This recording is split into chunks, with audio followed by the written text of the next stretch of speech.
And now we have government gone wild.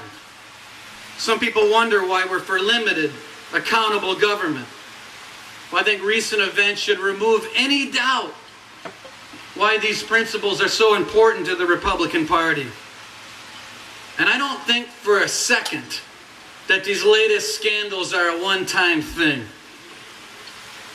It's the IRS that's going to enforce Obamacare now. The same people that targeted conservative groups. And it wasn't just conservative groups.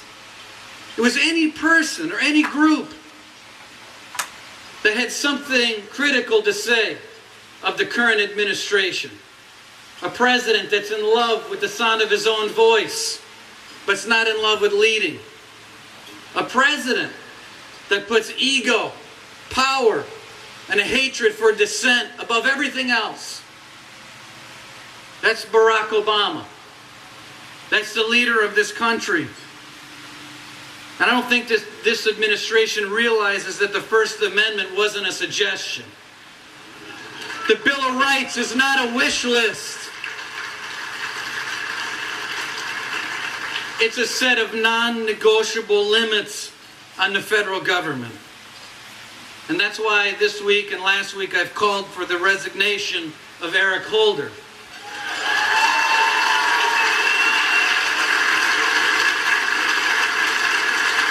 And if the President of the United States doesn't fire him, the message will be unmistakable. The President of the United States believes that his administration is above the Constitution and does not respect the role of the free press. And it's more than that. Don't we forget that it was Eric Holder reading the Miranda rights to the Christmas Day bomber? It was Eric Holder that said that he would read, he's so in love with these rights, that he would read the legal rights to the dead body of Osama bin Laden. He said that it would be his living legacy. Of all the things that make your living legacy, he said that it would be his living legacy to try the 9/11 terrorists in civilian court. Fast and Furious. Contempt of Congress, including 17 Democrats. And he comes back and says, well, I had a conflict with this Associated Press investigation because, I speak to the press. One thing that people aren't talking about is this. Eric Holder got in front of TV and he said, and I don't know if you remember this, but he said that this was the biggest leak that he's ever seen, the biggest leak in his career. In fact, he said that it put Americans at risk. Yet, the president doesn't know anything about it. The biggest risk of his attorney general's career that put Americans at risk, and the president doesn't know anything about the investigation, doesn't know anything. That's the new defense. Well, I didn't know. I didn't know about the IRS investigation into conservative groups. I didn't know anything about it. Even though senior senators, including one senator from your state, has been begging the IRS to attack the Tea Party and conservative groups. But he didn't know anything about it. Didn't know anything about it. Except his White House chief counsel got the report 3 weeks ago. Didn't know anything about it. Even though his chief of staff knew about it before the report was issued. Didn't know anything about it. This is leadership. This is the President of the United States. I got to tell you, your chairman did a tribute to people in the audience that served in our military and sacrificed for the things that our party believes in, and all Americans, not even our party, everybody. Freedom, opportunity, liberty. Those are the heroes of this country. And we owe them a responsibility to uphold those principles. One thing that's true, I do have a very weird name. I'm happy to be with Rand, though, tonight, right? Reince and Rand. I remember a few tweets. Someone said, what's going on with our party? We got Rand, Newt, Reince, Mitt. What's going on here? But my kids are, we named them pretty normal names, Jack and Grace. So we went the other direction from my parents. My little guy, Jack, is 8. He's a fun little guy, curious, good reader. How many people have been to the World War II Memorial here? Well, I think you'd agree with me. It's one of those places that you get out of it what you're willing to put into it, right? And so I went with little Jack one day because I want him to know what our country's all about and to appreciate the freedoms that so many people gave us. And so we walked around, and he's a good reader, and we're reading the quotes from Nimitz and Eisenhower and taking our time, and some of you have been there and know what it's like. And then we walked up to that wall, that black wall with those 4,000 golden stars. And each one of those stars represents 100 little guys, obviously a little bit older, but just like Jack, who didn't come home to mom and dad. And I know you can never, ever, ever put yourself in the shoes of a parent that goes through that. But you know, as a young parent, that split second, you look at your little guy, and you just wonder the sacrifice. And it just hits you. And then in front of that wall, in gold on the black granite, it says, "Here we mark the price of freedom." That's what this is all about. This is about freedom. And that's what we're fighting for every day. I know that we've got to do better in these presidential elections. You know, we've got kind of like the tale of two worlds going on. And you've experienced the taste of it here too, just like I did in Wisconsin. Just we went about everything imaginable in the off year. But then you get to that presidential election. And I want to talk to you just for a few minutes about what we're doing. I want to tell you what growth and opportunity is all about. I want you to know that we can't be a party anymore that's a 5-month party before a presidential election. It's the world of permanent politics.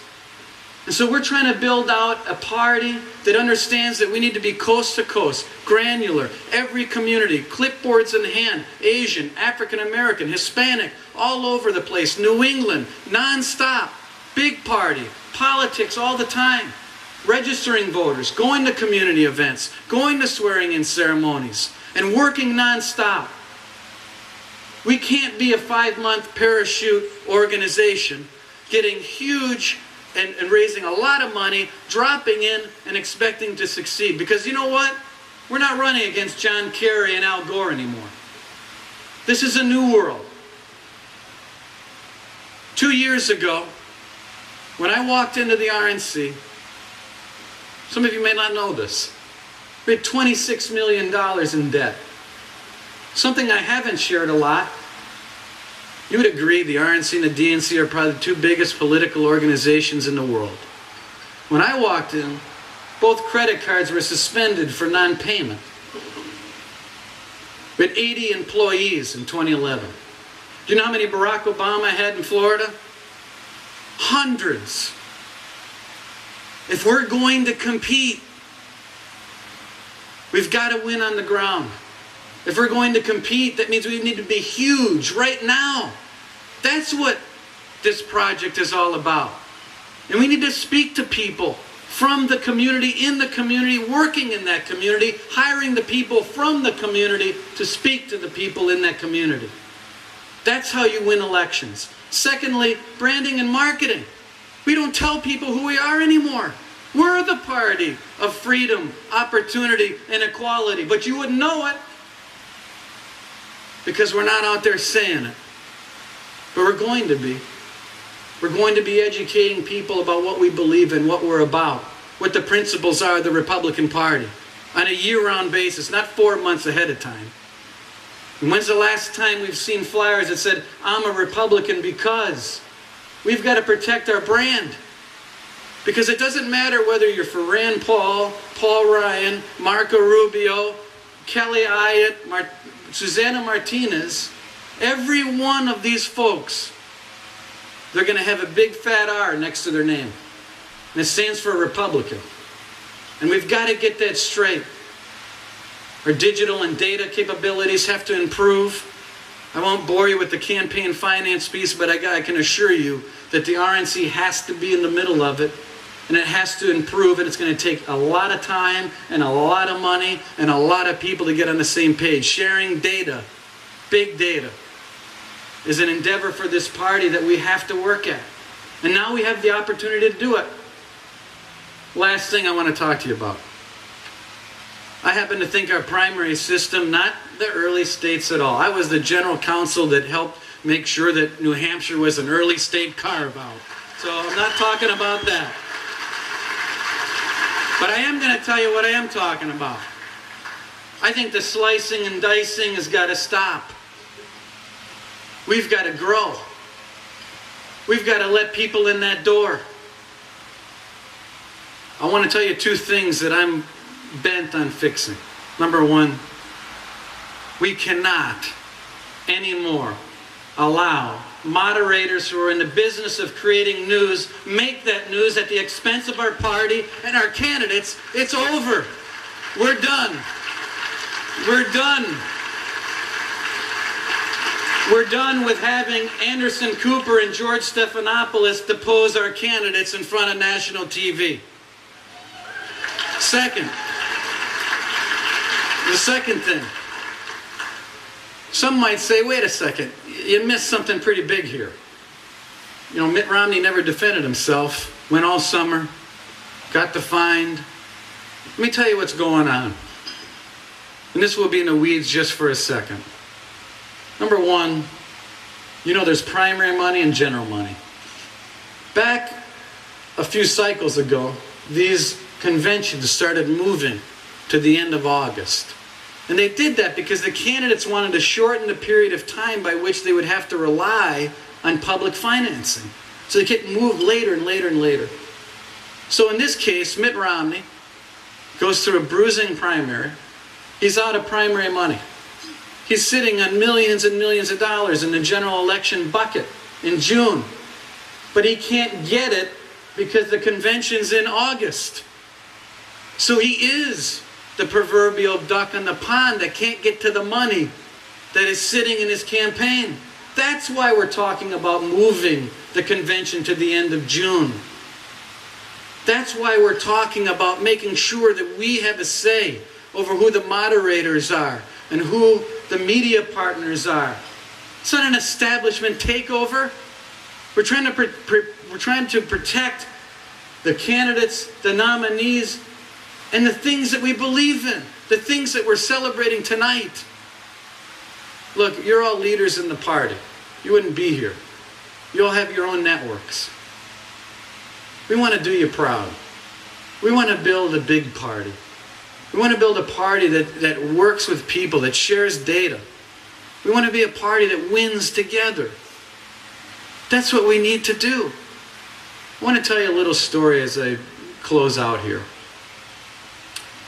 And it gives you a little idea where my head and my heart's at. I met with a person that had been very helpful to our party. I won't share any names, but I'll tell you that he's a very outspoken. We've all been through this. It was a month after the election. Obviously very frustrated, like we still are today. And I sat down, we were talking about what do we need to do to get this party straight in presidential elections. And we sat down, he's a very tough guy. And I knew it was going to be an intimidating meeting.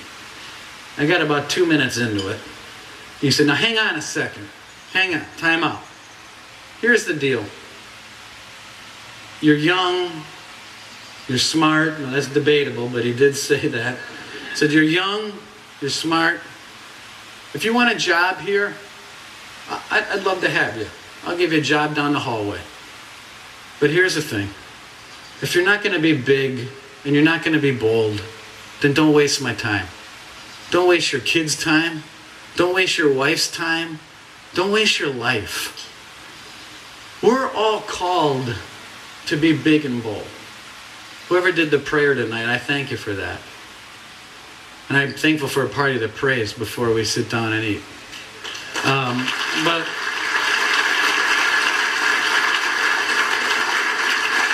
we're all called to be big and bold. That's my pledge to you. And you're all in it like me. It's not glory. It's a grind. But it's a grind that we've all taken up because we want to have a country that returns itself to the principles that we're celebrating tonight. And I'm honored to be here.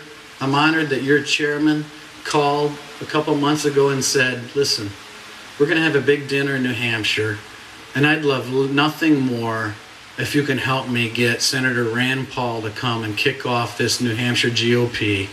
And we all did our best, and we're fortunate and blessed to have you here, Senator Paul.